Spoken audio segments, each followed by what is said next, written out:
Thanks for tuning into my new show, Get U.S. Market Ready with Italian Wine People. I'm Steve Raye, author of the book, How to Get U.S. Market Ready. And in my previous podcast, I shared some of the lessons I've learned from 30 years in the wine and spirits business, helping brands enter and grow in the U.S. market. This series will be dedicated to the personalities who have been working in the Italian wine sector in the U.S., their experiences, challenges, and personal stories. I'll uncover the roads that they walked, shedding light on current trends, business strategies, and their unique brands. So, thanks for listening in, and let's get to the interview. Hi, this is Steve Raye, and welcome to Get U.S. Market Ready with Italian Wine People. This week we're talking with Reka Haros, an old friend in the wine industry who has been extraordinarily creative this year in setting up her winery to deal with challenges of the pandemic and also exporting. Reka, welcome to the show. Thank you for inviting me, Steve. Tell us a little about yourself and your background in both marketing and also in the wine business. I was just thinking back that I started my first job in marketing exactly 23 years ago as a junior brand manager at Dannon in Budapest in Hungary. And that was the start of my marketing career.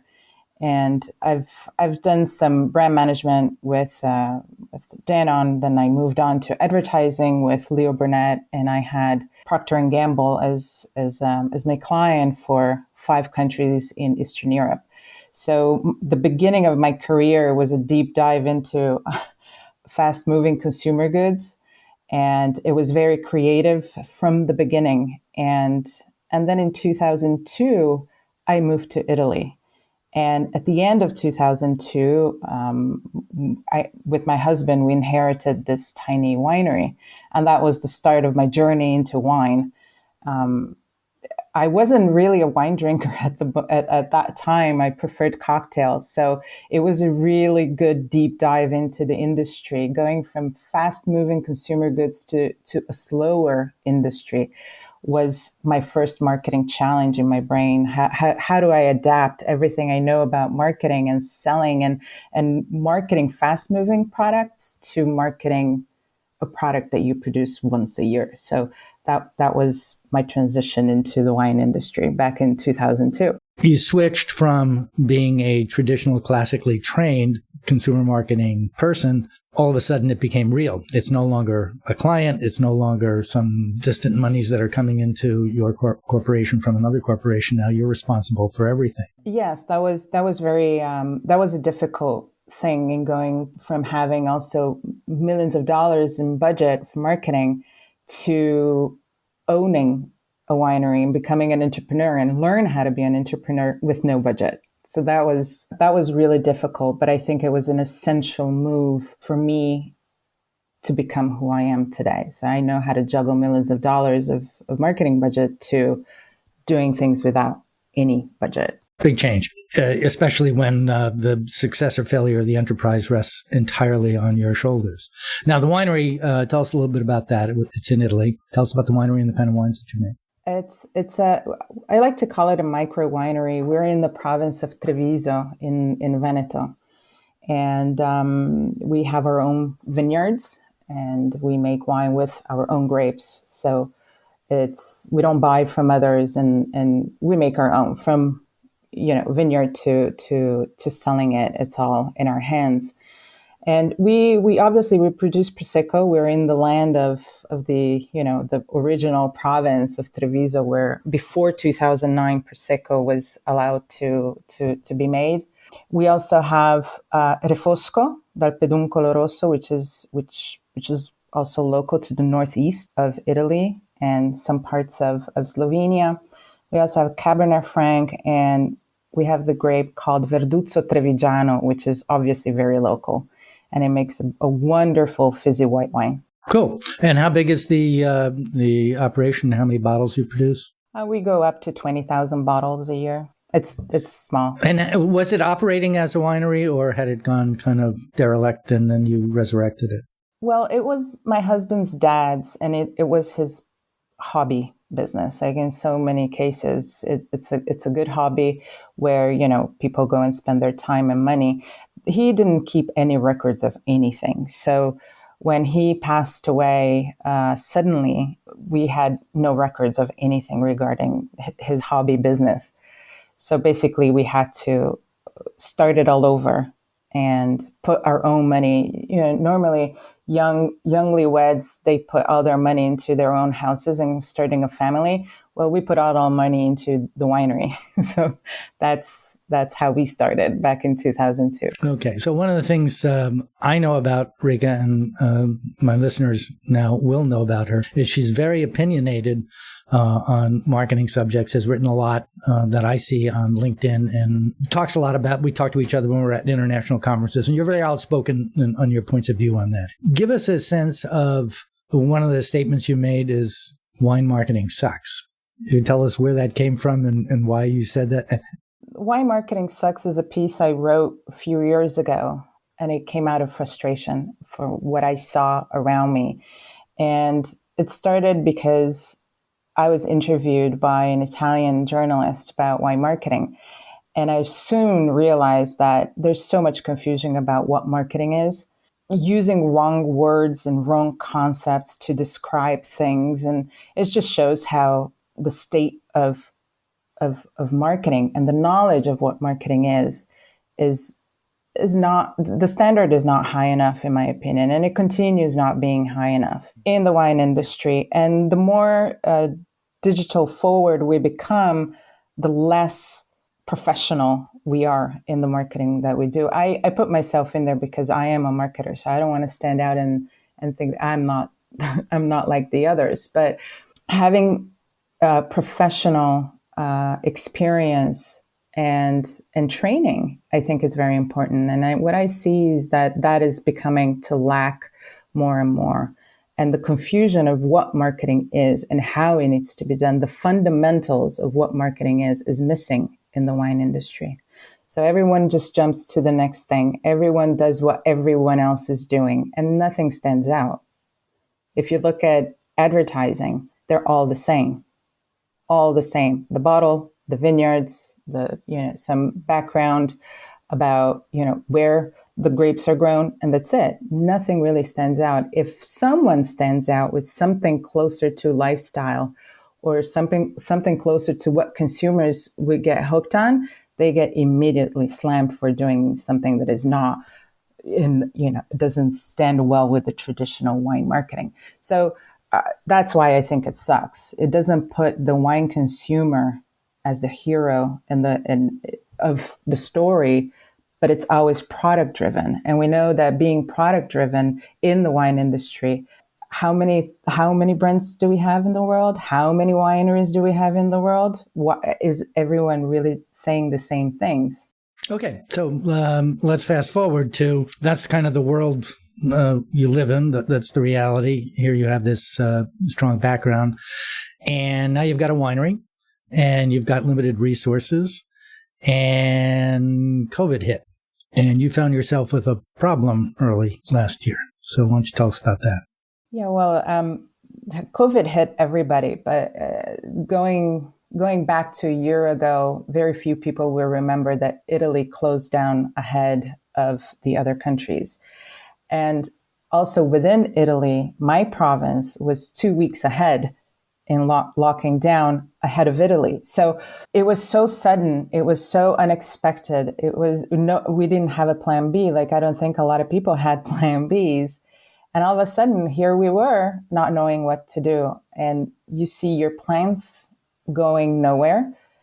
Then you see that orders that had been given were canceled. You see that orders that were planned never arrived. And we were just sitting here, locked down. We couldn't leave more than 200 meters away from our house, from the winery. That's how locked in we were. And nothing was moving. So it was after the first hit of like, oh, what do we do?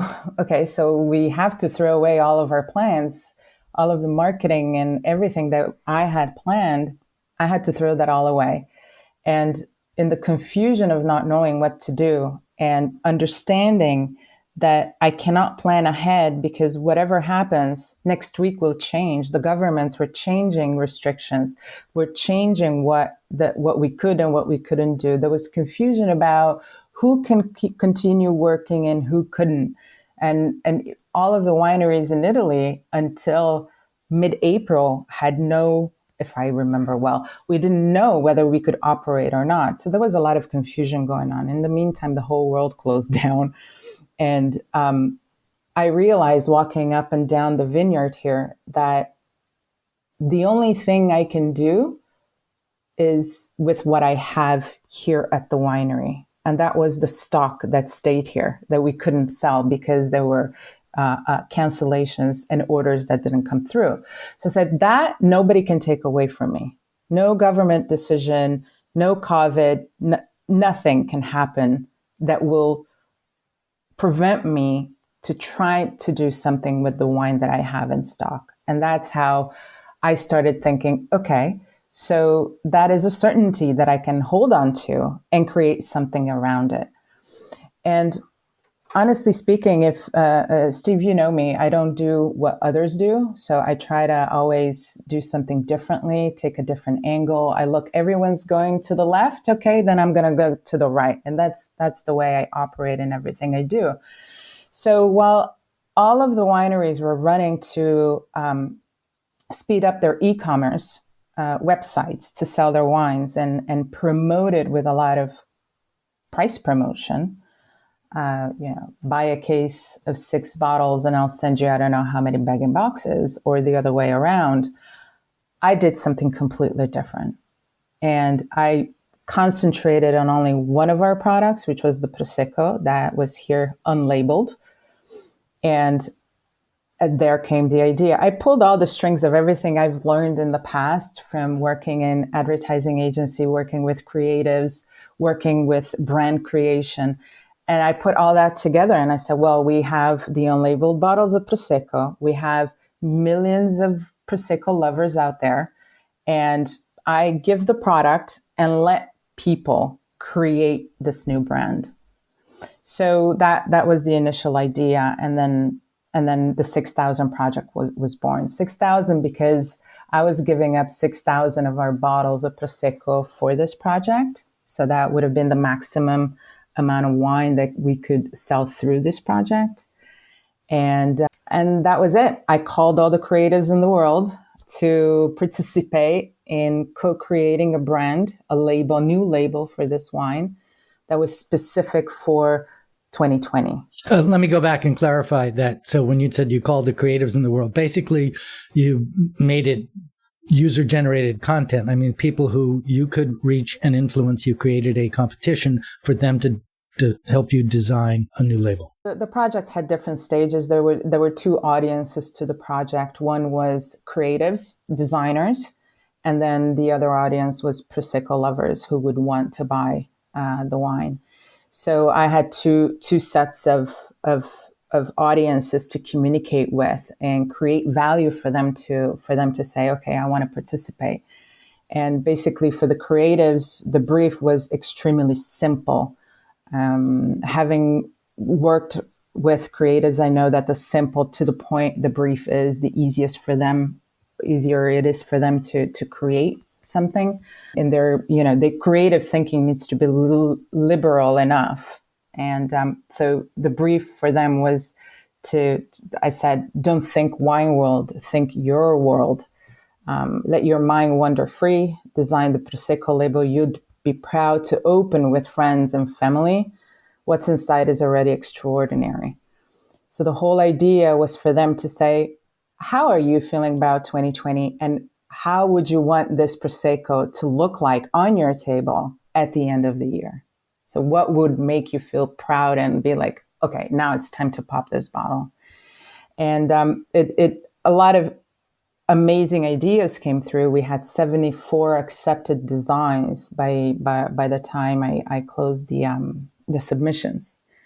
And a lot of them were really moving. They were very personal. They were all about what 2020 was meaning for them, right? This whole locking down, or also the hope of towards the end of the year, can we be freer? So there were a lot of very, very, very nice designs coming in. And then the audience of the Prosecco lovers, I allow them to choose their favorite labels. So it was engaging with them and co-creating and having them decide which label will go on the final bottle. So that was the 6,000 project. How did you create the list to whom you reached out to? I mean, that's one of the challenges I think most wineries, when they look at this, will face. Well, how do I get this word out to people? How did you expand your reach? Yeah, well, you do need collaboration. So one very important aspect of this project was collaboration with people that either could increase the reach of the project. For example, I worked with Richard Siddle, the buyer. So we agreed that when I launched the project, he would help me with the launch. So there was an article on the buyer, and then everything just happened very fast. That article was seen by the group called, they escaped my name. Hold on. Give me a second. While you're doing that, Richard Siddle is publisher of The Buyer, which is a UK publication, trade publication, and has tremendous distribution and reach. So that was a fortuitous friendship. So his tweet was seen by 1 Minute Briefs, which is a Twitter account that today has, I don't know how many, 20 or 30 even thousand designers that work with 1 Minute Briefs. And he reached out saying, I'd love to run your brief with my designers. And it was that week. I launched the website on the 8th of June. On the 10th of June, we ran the brief with 1 Minute Briefs designers. So that gave an immense push in reaching out to the creatives. In the meantime, I also posted everywhere in all social media with hashtags and everything. So that also created some interest in the project. So that you cannot think of doing everything on your own. With, working, collaborating together with people who are invested and interested in doing this with you, then it really helps. And that was the initial push to get the first target audience, which was, designers, to get interested in the project. How much did it cost? I mean, isn't that one of the questions the client always asks? Okay, what's the budget? And your question to the client is, what's the budget? And their question to you is, how much is it going to cost? Right? Yeah. So the whole, well, as I said at the beginning, like, we're a micro winery. It's not like we have huge budgets, but we do have the need to sell the wine that was sitting here. So we understood that some of the costs will have to be incorporated into the pre-sales system that we put up. The upfront cost of running this 3 months campaign, as we can call, was 800 euros. So that's not much. That's very limited, yes. And one of the things that I think is very important, for marketers to understand, that not everything has to cost a lot of money. You can get a lot done if you think creatively and trying to solve problems creatively, but especially also with collaboration. I couldn't have done this project without the collaborations that I did, from the agency that helped me understand how to set up a Shopify. It ran on Shopify website, to Outshinery that did all of the designs for them to look equal at the moment when I opened for voting. So that was very important to standardize how each one of the designs would look like on the bottle. To Tina, who did all the, help me with creative wording, which is also very important, to have a copywriter that helps you in expressing exactly what's going on and how you want to reach to people. So, and Richard with the buyer, these collaborations were essential to make it work. So you have some special contacts and skills and assets that you brought to the party here, the network that you have. Is this something that other wineries can replicate, if not, and scale? Well, that's the question, replicate and scale, but not necessarily specifically in regard to what you did, but the concept of how you went about it, did it, and customized it for your particular need. Customer acquisition was the objective, as you described it, not how to sell more to my current customers. Tell us about that. once you work very closely with your own customers, you understand how much more you can sell to them, or how pushy you can be to sell more to them. So I immediately understood. And also, once you have good basics in understanding how marketing works, and when you have to grow your business, then you understand you have to go to customer acquisition instead of just pushing a lot of new sales through the existing customers. So it's a balance you have to find between getting new customers and making sure you keep the current ones and balance that out. So my decision was to go for completely new customers, and keep the project separate from our winery branding as much as possible. One, because I didn't dare to risk too much to attach it to my winery. And what if it doesn't work? What if it damages somehow the image of my winery? So I didn't dare to do that. And actually, by creating a completely different site and a new name to the project, it helped me in starting from scratch to build a different story. Right. And that new story was already catered to the two audiences very specifically. So from the beginning, I wanted new customers. And it was very different from the work that I actually do on a daily basis with the winery.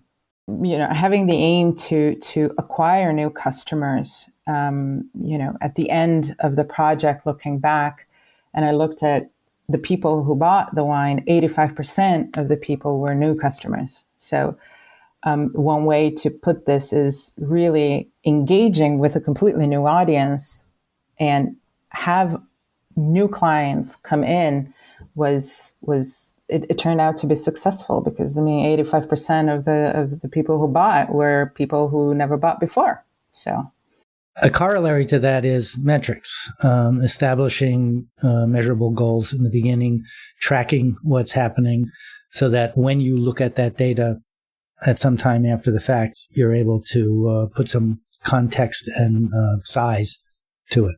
Yes, exactly. So I think the brilliance of that is, we know that the critical issue for marketing all brands these days is to tell the story.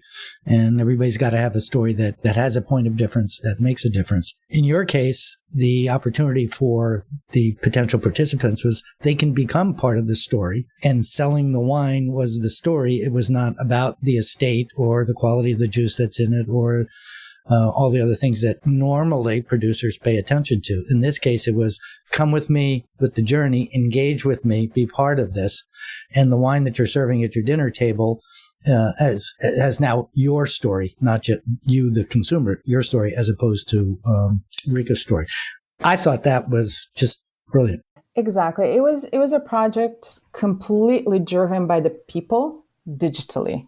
So from the only thing that we did as a winery was to give the bottle and the juice in it. Everything else was co-created together with the designers and the people who participated in buying the product.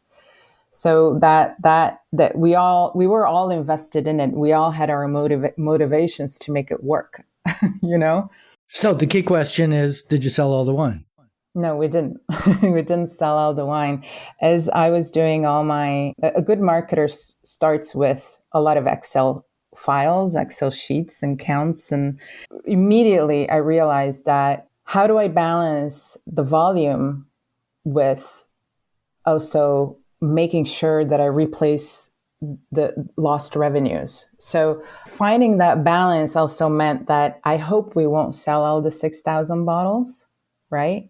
That was one of the things, because if I sell all those 6,000 bottles, then I'm going to have not enough here for, whatever happens in the future. What if the production in 2020 isn't big enough that I'm going to need to have wine here to continue selling to our customers? So that was one of the things. How do you manage that? Looking ahead. But also I said, we're not going to have tourists coming here. I do have to say that where the winery is smacked in the middle of a touristic triangle. So we have the beaches not far away, we have Venice just over there, and we have the mountains. Cortina d'Ampezzo is an hour and 10 minutes away from here. So we have a lot of tourists coming through June, July, and August. And we knew that we're not going to have them coming in. And then I said, well, I have to replace that revenue. And how do I do that? Balancing my stock, but also selling and getting new clients. So I played a lot with the price. And I knew that pushing the price ceiling for the Prosecco would allow me to not sell all 6,000, but it will also allow me to make it the minimum that I need to replace what I was foreseeing as a lost revenue. So it's a bit complicated to show it like this. If I had like a slide, I would show it like in a minute visually, but in words, it becomes difficult to say. So we sold about 1,300 bottles altogether. So I'm at guilty one here in terms of burying the lead. One of the things we haven't talked about was how the stuff got sold. And one of the solutions you were able to create was a way to sell direct to consumers in the United States from Italy. Can you give us a short and simple explanation of it without the details of how that worked, but conceptually what happened and how it worked? You know, when COVID hit, all of the companies had to adapt and find ways to move on. And by the time mid-May, I think it was, we found a local company here that works not only with wine, but works a lot with local wineries and sending wines. And they offered the solution for us. They have an importer in the US. So all of the wines went through their own importer. So we gave them the boxes and they took care of all of the rest. So it went from here to the US importer's warehouse where it got cleared. And then from there, it went to consumers. So you sold in reshippers of 12s or 6s, whatever, and then this company then repacked according to the orders that came from the United States, or did that happen in the United States? No, we packed everything here. Okay, so it was per order. It was per order. What was really interesting for the US that I think is worth saying is the grouping of orders. So we realized that the more people would buy, the cheaper it would become for them per bottle to buy wine. So my friend Anna Keller from Keller Estates, she was one of the people that immediately jumped at this and said, I want to help you. And she reached out to her customers, people that buy Anna's wine. In the U.S. She's a U.S. producer. Yes, she's in Sonoma. And she reached out to her customers and said, hey, this is what it is. Would you like to join in? And so she put a list together of people. So all that grouping went to her place. And then by grouping all these orders and delivering it to one place made it cheaper for people to buy the wine with delivery directly to them. And the same happened with a friend in New Orleans. And the same happened for North Carolina. Same happened to Los Angeles. So grouping was a very interesting turn. It wasn't planned, but seeing how the prices we were giving for delivery, it just made sense to don't get one case, get 10 cases. And that's where it was an incredible increase in sales. So what I particularly like about this is a very creative way of, if everybody says, no, you cannot sell direct, you cannot sell imported products direct to U.S. consumers legally in the U.S. That's a right reserved only to domestic producers. You found a way, and it worked. It worked because our local logistics partner has that solution. So it's not my solution. It's not Sfriso Winery's solution, but it's theirs. So they have the contacts to get this done. Okay, my point is very simply, if it existed, it existed for everybody. You're the one who doubled onto it, found it, and exploited it for this particular project.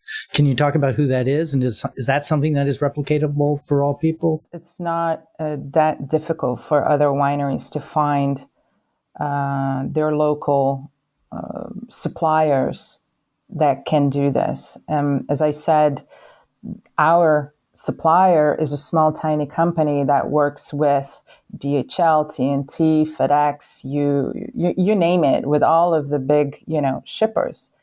And they just found, they signed contracts with them, and they group. They decide, like, okay, sending to the US, from here to there goes with DHL. And then from there on, it's their importer in place that decides who's going to be taking, the 12 cases to Sonoma. And there we would not lose track, but we would have a new tracking system to look at where is the wine going. So, our local company is affiliated with mailboxes, etc. And I know of other affiliated offices in the province of Treviso that do the same service. So it's just really looking and searching. As a buyer, you're looking for services. You really have to do the work and find the right supplier. Okay, so bringing it to a close, there's a lot of innovation and creativity here. You have a background in it in terms of marketing and training, both at the corporate level and presumably academically. What can a listener take from this and apply? Not necessarily copy that which you did because you were trying to solve a specific problem and now opened up basically a new channel for selling in the U.S. But for most people who are listening, what can they take away from this and put to use immediately? What I say normally to marketers that are in the wine industry is look outside the wine industry, what other brands are doing, brands that people consume on a daily basis. There's a lot to learn from non-wine brands when it comes to marketing. Another thing that I keep saying is don't always think of, the execution part of whatever you're doing. You need to fit that into the strategic long-term vision of the brand that you're working with. And very often that long-term vision of where are we going, what do we want to reach in 3 years, 5 years is not even considered. So the short-term thinking of let's do this campaign, let's do that campaign, lasts, 2 weeks, 3 weeks, 3 months, and 6 months later, people forget to look back and see the effects of things. So there has to be a better balance between thinking long-term in terms of marketing and also the short-term, which is activating your sales and pushing sales through. There's a lack in thinking in terms of this. And then another thing that I think is really important, especially moving forward, is how do you engage with your consumers? And it's not just sending emails. How do you do a two-way engagement with your consumers? How do you get them engaged and hooked on what you're doing? Have them participate, because that's how you create more loyalty. That's how you create more, co-creating with the consumers is such a winning thing in marketing that I don't see that happening a lot in wine marketing. And I'd like to see more of that. And the key to the 6,000 project was really in the co-creation of what the label ended up being, which was called Refresh, which was very nice for the end of the year of 2020 we all want to hit that refresh button, right? So as I listen to what you've said, and I agree with everything you did say about the co-creating, the other word that's used here is user-generated content. I think co-creating is a more powerful concept than just user-generated content. And you're basically enlisting other people to tell your story in their words to their friends. In this particular case, you've moved it up a level or two so that they're participating, not just telling the story. And they take ownership of it. And I think that leads to the advice I give to most of my clients is you need to take responsibility for selling and marketing your products. If you're bringing something into the U.S., you can't just leave that to your importer or distributor or some other people down the line. At the end of the day, it begins with you and it ends with you. And if you come up with creative ideas people are going to want to get behind that because it works and it sells. And at the end of the day, that's what we're trying to do. There's nothing more powerful than as a consumer that you feel that you're being taken care of, that you're being hugged, that you're that your word matters. So giving the opportunity to give a voice to the customer, for them to speak up and make choices is incredibly powerful. Power. Now you're giving them the power to be part of this brand. And, not everybody can own a winery like you, but they can get the satisfaction out of participating in making a successful wine project. I thought it was brilliant. And a big thank you to Reka Haros of Sfriso Winery in the Veneto. Is there anything that you wanted to add? I thought what you just said was wonderful. So thank you, Steve, for having me and having the opportunity to share what I did last year. It was very gratifying. It was wonderful to be able to do this. And we were all locked in our own countries, but I felt so close to all of the people that were all over the world because we were co-creating something together towards the end of the year, to have that bottle on our tables and say, like, we've done this together. It was really nice also for me, not just because. So you said you're doing this again, or you're doing another project. Where does this go? What's next? It will be a different project. It won't be about. It will have our wines in it, but it will be a different project to support a local community up in the Dolomites. There was, back in 2018, there was a horrible storm that uprooted a lot of the trees all throughout Veneto and Trentino.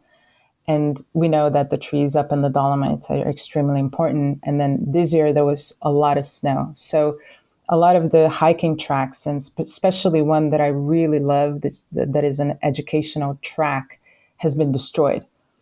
And communities there don't have money to clean up the mess.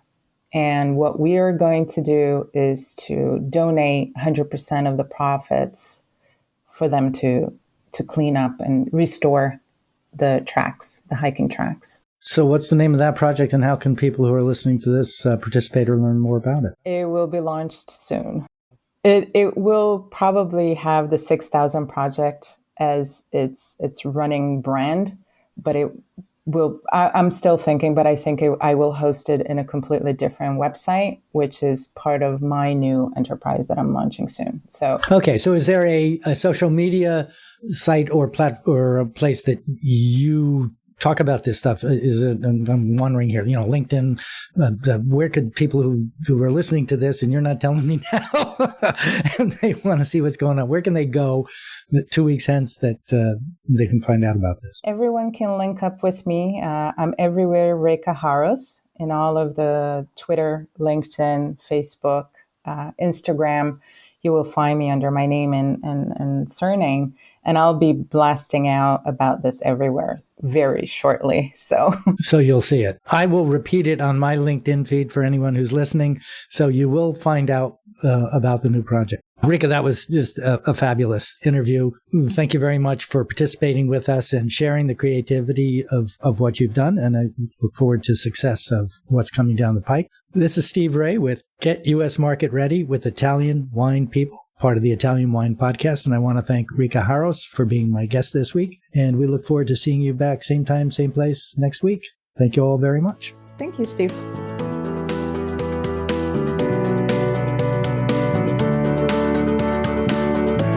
This is Steve Raye. Thanks again for listening on behalf of the Italian Wine Podcast.